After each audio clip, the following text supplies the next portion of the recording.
Good job, man. So in today's video, I'm basically gonna be showing y'all the best way to make money for every stage of the game. With the Ancient Isles update coming out soon, and you guys probably want to make some money for the new rod, I'm gonna show you guys how to make money for every single stage of the game and what I would do if I was you guys preparing for the new update. And even if you're watching this a while after the Ancient Isles update has dropped, these are still probably some pretty good money making methods at that time. Just my gear will probably be outdated because they're gonna be dropping new gear in tomorrow's update. And so early game, you guys are literally just gonna start off here at Moosewood, man. And there's really no money making methods for Moosewood, but I will show you guys how to transition into the later early game, just so you guys can actually start doing some sort of money making method. So right when you start off, you guys are going to start off with a flimsy rod, which is this rod right over here. And this flimsy rod, you want to just come over here to this body of water. You could also fish over there too, but I would recommend this body of water, just so you could get your Moosewood bestiary up, just so you don't have to do that later. You just want to sit here and you want to fish until you have around $7,000. There's really nothing else you really can do, but once you get $7,000, I can actually show you guys what to go ahead and do. So once you get $7,000, you want to come over here and you want to go ahead and talk to the shipwright, and you want to go ahead and buy yourself a surfboard. This step is also not necessary if you have a friend or someone that could take you over to the other island, but I would just recommend buying the surfboard just in case. But eventually when you farm a little bit, you want to just go ahead and get the jet ski, but you do want to start out, you don't want to buy the jet ski straight away until you have the rod, which I'm gonna talk about in the next section. But yeah, after you do that, when you come over here over to Roset Bay, and Roset Bay is actually where you're gonna be spending most of your time for the early mid game and the later early game.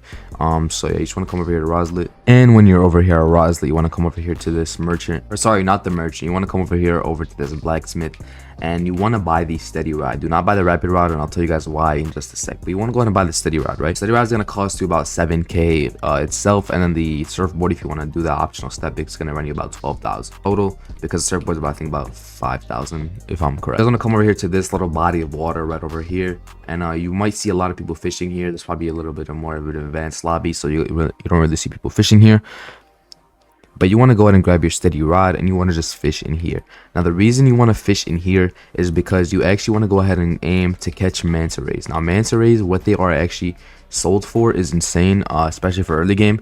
So basically manta rays sell for about 2,500 each, and they have about a 10% chance to be caught, maybe a little bit less. But you literally just want to sit here for like 2-3 hours, and you want to keep fishing with the steady rod. And the reason that the rapid rod does not work is because the steady rod actually has a higher weight limit, because these manta rays are pretty heavy. I actually just sold all my manta rays like a little bit ago, but yeah, basically manta rays are basically what you want to be going and catching here.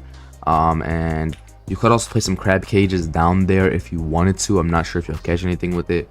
But when you're at the depths later on in the game, you definitely want to go ahead and cop some crab cages, trust me. So that's basically the best early game money making method I have for you guys. Basically, just go ahead and cop the steady rod, and then go ahead and just farm over here for manta rays. And then you want to go ahead and do this until you have $110,000, which is when the mid-game money-making methods begin. So for the middle game, you want to go ahead and cop a rod called the mythical rod. And the reason you want to cop the mythical rod is because, first of all, you get increased luck, increased control, less resilience, and a less max weight limit. But I do recommend you guys actually put an enchant on it, like enchant that increases it by like about 10k, so you guys can get heavier stuff.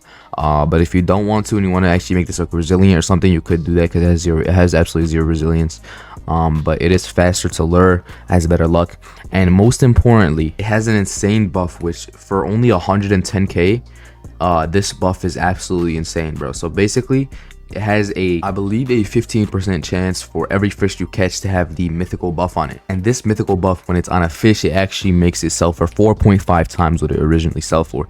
So usually manta rays are about between 2,000 and 3,000, but with this enchant, you could sell manta rays for up to 12,500, which is way better than what it was before. Like, this guy just caught a mythical manta ray, he's making at least 12k off of that. But again, you don't have to fish here. There's also other places you can fish, but for me, this is where I sit and fish for most of my mid game. So you want to fish here so you have about $750,000, and this is because you want to go for either the trident rod or the rod of the depths. You choose which one.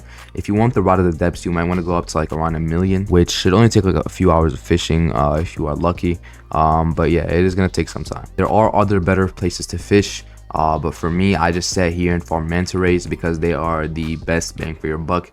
And if you get the mythical on them, that's like 12k by itself. So like 10 mythicals are 120k, and you probably get 10 in like an hour. So in my personal opinion, there may be faster ways to do this, but that are more complicated. But the most run-of-the-mill basic way is to just sit here with the mythical rod and farm manta rays with hopes of getting the mythical enchant on them. And if you do, then you've struck gold, bro, because they sell for about 13k each, which is insane. Okay, so lastly, basically what I'm going to be going over is going to be the end game method in order to go ahead and make money. So for the end game method to make money, you basically just want to make sure you either get the trident rod, the no life rod, or the rod of the depths. If you have the no life rod already, you probably have tens of millions in your account, just because getting to level 500 takes hundreds of hours probably. So yeah, if you're that far already, then you probably shouldn't be watching this.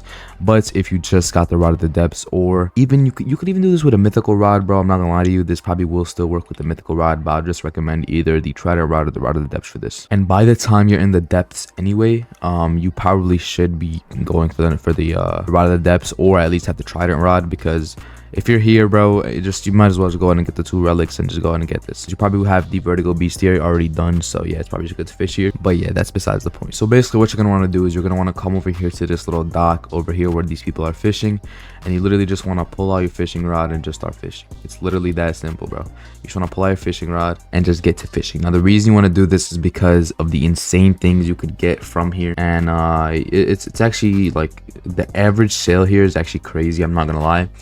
And you also want to make sure you have either the abyssal or resilient enchants on your fishing rod, just because you want to go ahead and get the buffs for actually selling the stuff. As you guys know, I talked about it in the mid-game one. The mythical rod does give a chance to give a mythical buff to any of the fish you catch, which gives it a 4.5x, and that's pretty similar to what you could do with an enchant on your rod of the depths. And also you want to do this because the main reason we're here is because of the Loch Ness monster that you could catch, and with the mythical rod the weight limit isn't really high enough, but with the rod of the depths it is. So here you're basically should be catching constant stuff that's worth more than like 1,000 per one that you're buying. Like this guy's here with a steady rod that could be solid, but it's probably not too good to be here with a steady rod. I wouldn't really recommend it, but you could be here with a steady rod if you really wanted to. But yeah, the stuff you're gonna be catching here is actually insane. And also, if you guys do want to just like sit here for hours while listening to music or whatever, it's actually really good to be using the rod of the depths, because the rod of the depths has a buff where if you use it every 3 catches you get an extra additional catch from the area that you're in. So in the depths right here, that's actually really good, because you're basically getting 4 fishes every 3 catch. So it's pretty good, especially because of how much value each catch is. If you do 300 catches you get 400 fish, so that's like a lot better than what you'd usually be getting. But yeah, bro, once you guys actually go ahead and catch one of the Loch Ness monsters or one of the huge fish that you could actually go ahead and get, if it doesn't already have a buff on it from your enchant or from whatever fishing rod you're using, you actually want to go ahead and appraise it multiple times to get a better buff on it, because appraising is only like 450 per time, and if you appraise it like 20 times you'll probably get a good buff, and you could up to like 4 or 5x the price of it, which is actually what a lot of people like to do. You don't have to do it, it's an optional step. It does take some time, but it does give you a lot of extra money, so that's what I'd recommend doing if I was you guys. But yeah, man, that's all I got for you on today's video. If y'all the boys did enjoy, make sure you always go drop a like, subscribe, and I'll catch y'all on the next one, man. Peace out.